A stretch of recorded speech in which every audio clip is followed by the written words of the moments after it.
السلام عليكم. اخوكم شيبة عبد العال. احنا هنتكلم عن بعض المشروعات اللي محتاجينها عندنا هنا في ديروت. بالنسبة للعبارة النهرية، احنا دينا اكثر من حوالي عام 15 سنة بنعاني من الكارثة الموجودة عندنا. العبارة حاليا دلوقتي عطلانة مش شغالة، كل شوية يقولوا منسوب المياه العبارة عطلانة، بنكلم المشروع العبارة مش شغالة. للأسف الشديد مفيش أي حد يسأل في موضوع العبارة. احنا أكثر من حوالي عن 10 قرى ونص المركز تقريبا عنده مقبرة شرق مش نعرف ندفن الموتى. بالنسبة للكوبري، عشان الناس كانت بتتكلم وتقول لك الكوبري العلوي، أنا راجل من العوام معلش بيني ما بين الكوبري العلوي حوالي 35 كيلو عشان اوصل للمجال رايح جاي. يعني انا معاي ميت هوديه شرق عاوز ادفع بتاع 3-4,000 جنيه عشان ادفن، واحنا بنتكلم عليها. فاحنا طالبين من حضراتكم من المحافظه ومن الدوله اعملوا لنا كوبري، حتى لو كوبري مشاه زي الكباري اللي في قناه السويس. مش لازم يبقى كوبري علوي، لا انا طالب كوبري امشي عليه ادفن الميت بتاعي بس. وفي قريه شرق في الحوضه الشرقيه معدومه برضه، يعني لما يبقى عندهم مشكله ولا عنده واحد عيان ولا عنده والعوام عطلانه مش هيعرف يعدي بيه شرق. واحنا بنتكلم في الموضوع ده ادينا اكثر من 15 سنه مش لاقيين له حل. فبنطالب من حضراتكم انشاء كوبري حتى لو مشاه على ضفاف النيل في الحوض. ايوه كاتبه يا جماعه، ما انا بتكلم عن هو اللي احنا بنطالب بيه، لان الموضوع ده بيخدم اكثر من حوالي عن 350,000 نسمه. فبرجاء الاهتمام بيه طالبين من حضراتكم كوبري. الحته الثانيه عندنا قطعه ارض مساحتها حوالي 175 متر في 35 دي في المطار املاك دوله.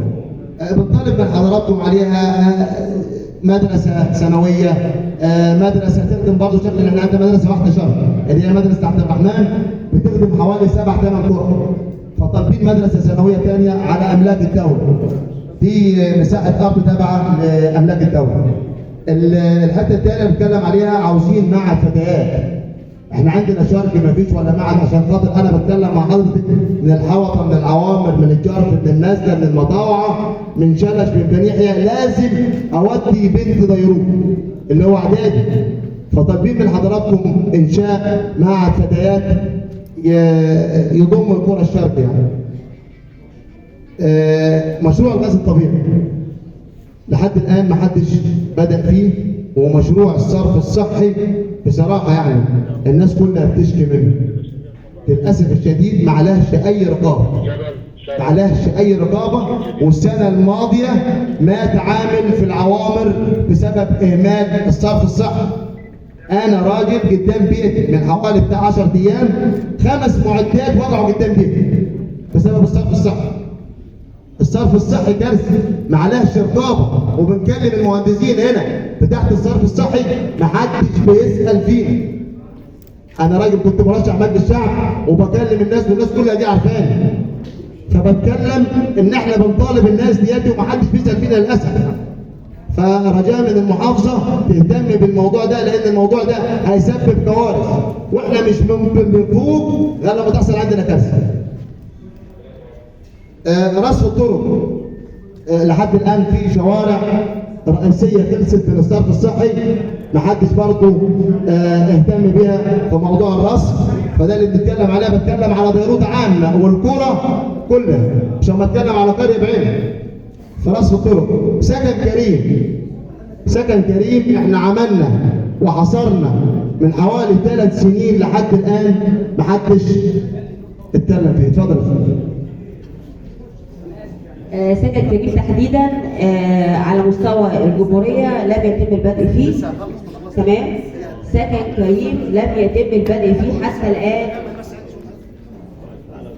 للمره الثالثه. سكن كريم لم يتم البدء فيه حتى الان على مستوى الجمهوريه.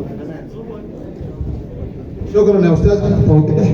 بالنسبه لل شركه المياه، شركه المياه حضراتكم في جميع القرى خطوط قديمه لحد الان شغاله، ودي مسببه كوارث تحت الارض مش على الارض، مسببه كوارث تحت. الخطوط القديمه لحد الان ما شغالين عليها، في بيوت كتيره شغاله على الخطوط القديمه، عاوزين الشركه تهتم بيها وتنقلها على.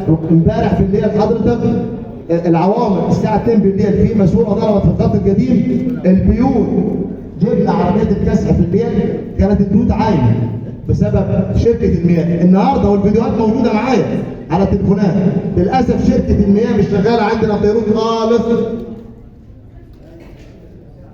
بالنسبه لاناره الشوارع والاعمده القديمه حضرتك المتهالكه، لحد الان ركبوا اعمده جديده في الشوارع كلها وما نقلوش الاسلاك على الاعمده الجديده، والاعمده القديمه قاعده. وطبعا لا قدر الله لو في مطر ولا حاجه ممكن حد تحصل له مشكله، فيا ريت المحافظه تهتم. ايوه طبعا موجود، موجود حضرتك موجود. انشاء وحده مطافي. نعم انشاء وحده مطافي. طبعا احنا عندنا في العوامر والحوطه والجرف والندى والمطاوعه والشراقوه وبني يحيى وشلش ما عندناش وحده مطافي، ودي اللي احنا بنطالب بيها برضه حتى لو على املاك دوله. عايزين مجمع استهلاكي، مجمع استهلاكي عشان ارتفاع الاسعار. حضراتكم شايفين الوضع، احنا وصلنا يعني ربنا يعين الناس على العيشه اللي احنا فيها بالنسبه للاسعار. عاوزين مجمع يكون استهلاكي تبع الدوله، تكون اسعاره مخفضه. انا في النقطه الاخيره بس بعد اذن حضراتكم طولت عليهم شويه. عندي مجمع المصالح في العوامر، طبعا الاستاذ خلف علي عابد رئيس الوحده المحليه عارف، والساده الكرام اللي هم شغالين في الوحده المحليه، وكان الاستاذ عصام قبل كده كنا قدمنا وجبنا موافقه، والمجمع اتضم للدوله. يعني المجمع حضراتكم قريه العوامر بتكلم عنها وانا زعلان يمكن منفعل شويه. القريه عندنا شغاله بالمجهودات الذاتيه، العوامر شغاله بالمجهودات الذاتيه. يعني لما قعدنا نعمل حته ارض صرف صحي دفعنا 600,000 لارض عشان خاطر نعمل عليها محطه الصرف الصحي. الحته الثانيه عاملين مجمع 4 ادوار والسلم للدوله. لحد الان ما حدش اشتغل فيه. طبيعي يا فندم لان احنا لسه ما خدناش يا فندم هو شغال، المجمع شغال وقائم. ايوه مجمع المصالح شغال وقائم، ده 4 ادوار. العوامر يا فندم. العوامل تبع ايه؟ تبع قريه تبع وحده الحوض. الحوض لحد دلوقتي المجمع لحد الان الماده بتاعك كويس يا عم سعد.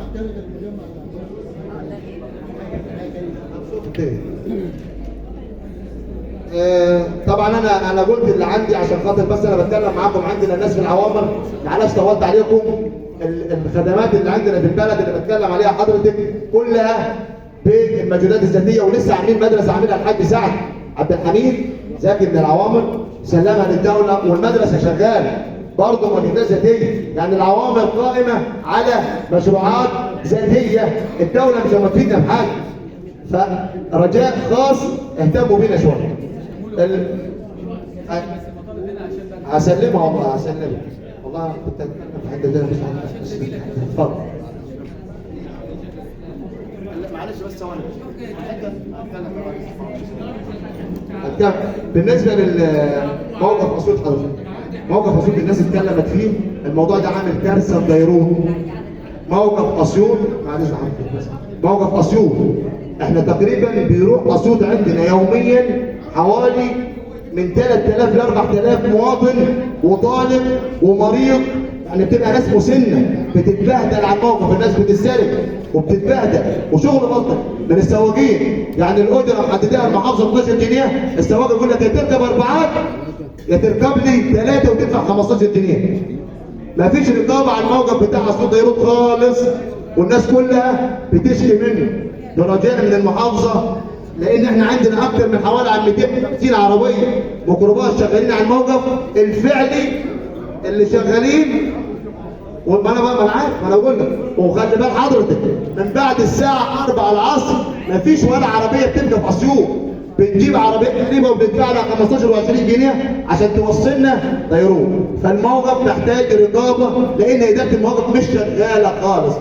شكرا. بسم الله الرحمن الرحيم. السلام عليكم. مدحت محمد ملاحظ. الورقه ما عرفش راحت فين والله. هات نكتب عليها الاسم ورقم التليفون.